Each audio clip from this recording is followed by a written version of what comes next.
100% ఏ నిర్మాత కానీ ఏ దర్శకుడు కానీ వేరే కులాన్ని కించపరిస్తే ముందు నేను ఒప్పుకోను. ఎవరి కులం, ప్రతి ఒక్క కులం చాలా గొప్పది. నాకు కులాలే లేవు. మా ఇన్స్టిట్యూట్లో ప్రాస్పెక్ట్స్లో తీసేసాను కులాలు లేవని. తెలియని వాళ్ళు, మూర్ఖులు, ఉద్యోగాలు లేని వాళ్ళు, పని పాట లేని వాళ్ళు, కొన్నిటికి కొన్ని కులాలకు చెప్పరు. కొన్ని కులాలకు ఎందుకు అవసరం? చైర్మన్ అవసరం ఎందుకు? పోనీ ఏం చేస్తాడు ఆ కులానికి చెప్పండి. వాడింట్లోనే వాడి బిడ్డలకు వాడి మాట వినరు.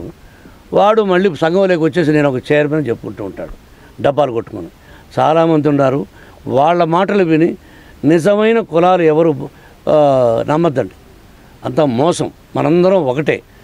ఇంకొక కులం లేకపోతే నేను బ్రతకలేను, నేను లేకపోతే ఇంకొకరు బ్రతకలేరు.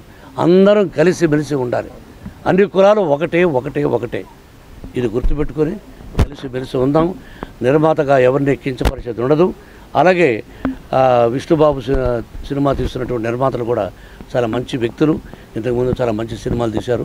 అది గొప్ప విజయాన్ని సాధిస్తుందని మనసా వచ్చా కోరుకుంటాను. Thank you. All the best for Acharya America యాత్ర టీమ్.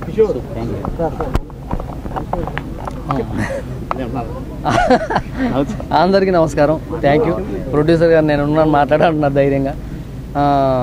ఆచార్య అమెరికా యాత్ర ఈ టైటిల్ వినంగానే, పోస్టర్ వేయంగానే చాలామంది మళ్ళీ ఒక కాంట్రవర్షియల్ సినిమా అని అనుకుంటున్నారు.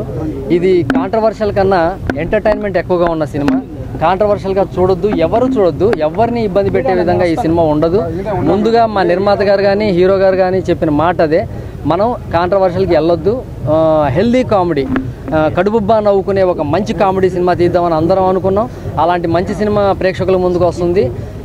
ఈరోజు దానికి ముహూర్తం మోహన్ బాబు గారు స్థాపించిన ఈ స్కూల్లో మోహన్ బాబు గారి జన్మదినం రోజున స్టార్ట్ అవ్వడం అన్నది ఎంత ఆనందంగా ఉంటే అంటే మాటల్లో చెప్పలేని ఒక ఆనందం అది.